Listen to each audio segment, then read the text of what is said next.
렌털프리 그냥 주지 마세요. 다시 한번 강조합니다. 상가 임대차 렌털프리 절대 쉽게 허용하면 안 됩니다. 별 생각 없이 렌털프리 한 달, 두 달 그 아까운 세월을 월세도 못 받고 비싼 이자만 내면서 허송세월 하실 건가요? 렌털프리도 결국은 협상입니다. 렌털프리 현명하게 주는 세 가지 오, 대, 나 법칙입니다. 오늘 당장 데드라인 나눠서 렌털프리 임대료를 받지 않고 덤처럼 얹어주는 기간인데요. 보통 특이하겐 이렇게 들어갑니다. 렌털프리는 잔금일로부터 60일로 한다.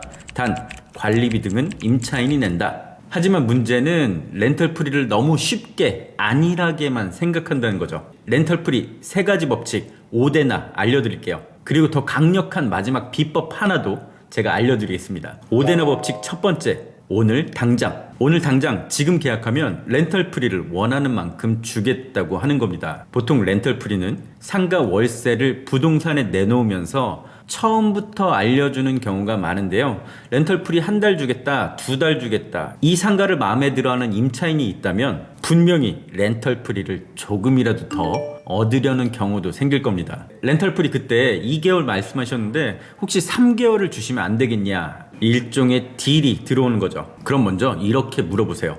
지금 손님이 있는 거냐? 내 상가를 마음에 들어 하는 거냐? 계약할 마음이 있냐? 여기에서 긍정적인 답변이 있다면 5대나 법칙 첫 번째 5를 써먹는 겁니다. 마지막 클로징 수단으로 쓰는 거죠. 좋다, 3개월 주겠다. 단 여기서 끝내는 게 아니라요, 한마디 덧붙이는 겁니다. 대신 오늘 내일 계약금 넣으면 3개월로 해주겠다, 이렇게 말입니다. 이건 제한된 조건을 역으로 제시하는 방법인데요. 임차인의 선택을 더 종용할 수 있는 효과가 있습니다. 오늘 당장 입금하면 이 말 한마디가 계약으로 이끌 겁니다. 5대나 법칙 두 번째, 데드라인입니다. 언제까지 잔금 치르면 그만큼 주겠다고 하는 거죠. 자신이 원하는 기간을 제시해서 돈이 필요한 때가 있다면 이걸 두고 협상을 해보는 겁니다. 이때 너무 무리하게 일방적인 잔금일을 요구한다면 실패할 수도 있겠죠. 자, 5대나 법칙 세 번째, 마지막 하나 남았는데요.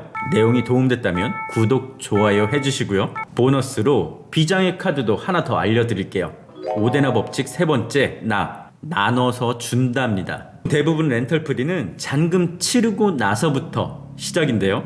즉 계약기간 시작과 함께 렌털프리를 주는 경우가 대부분입니다. 자신의 상황이 여의치 않다면 시작할 때 몰아서 말고 렌털프리를 나눠서 주는 방법도 있습니다. 뭐 이런 경우가 있겠죠. 지금까지 공실이어서 관리비나 월세 내는 게 너무나 빠듯했어. 그래서 피말리는 시간이 계속되다가 이제 좀 월세 받아서 숨통이 좀 트이나 싶었는데 렌털프리라는 게 또 발목을 잡습니다. 한 몇 개월만 월세 받으면 되는데 월세가 당장 급한데 렌털프리 때문에 망하게 생겼다면 이런 경우에 렌털프리를 나눠서 주겠다고 제시해보는 거죠. 3개월이라면 처음 시작할 때 2달, 내년에 한 달을 또 주겠다고 하는 겁니다. 당장 급한 불도 끄면서 임차인도 수긍할 만한 조건이 될 겁니다. 부티인 구독, 좋아요 눌러주신 여러분께 오늘 여기까지 시청을 잘 하셨으니까요, 제가 선물 하나 더 드릴게요.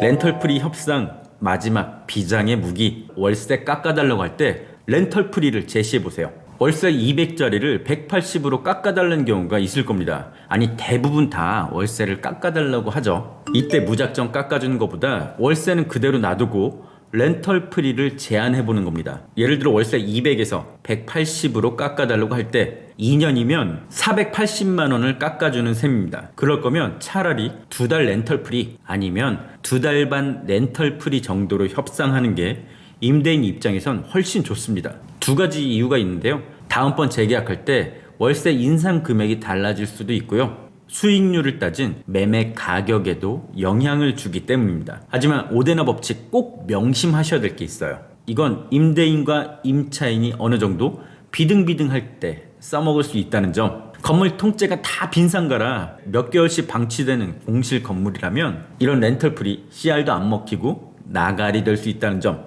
꼭 명심하시길 바랄게요. 마지막 당부의 말씀도 하나 더 드리겠습니다. 자, 건물주 입장에서 상가 임대차의 꽃은 뭘까요? 월세를 얼마나 높게 받느냐가 절대 아닙니다. 월세를 얼마나 꾸준히 공실 없이 받을 수 있냐가 상가 임대차의 핵심입니다. 나 혼자 비싼 월세 받을 거야. 나 진짜 많이 받을 거야. 라고 임차인 계속 쥐어짜다가 그 임차인이 못 버티고 나간다면 결국 그 손해는 건물주가 그대로 질 수밖에 없을 겁니다. 공실 위험에 다음번 중개비도 또 나가고요. 또 새로 들어온 사람이면 렌털 프리도 요구할 거고 관리비에 이자에 막대한 출혈을 감수해야 할 겁니다. 이게 무슨 말인지 아시겠죠? 광에서 인심 난다고 합니다. 광나는 임대인 되시길 바라겠습니다.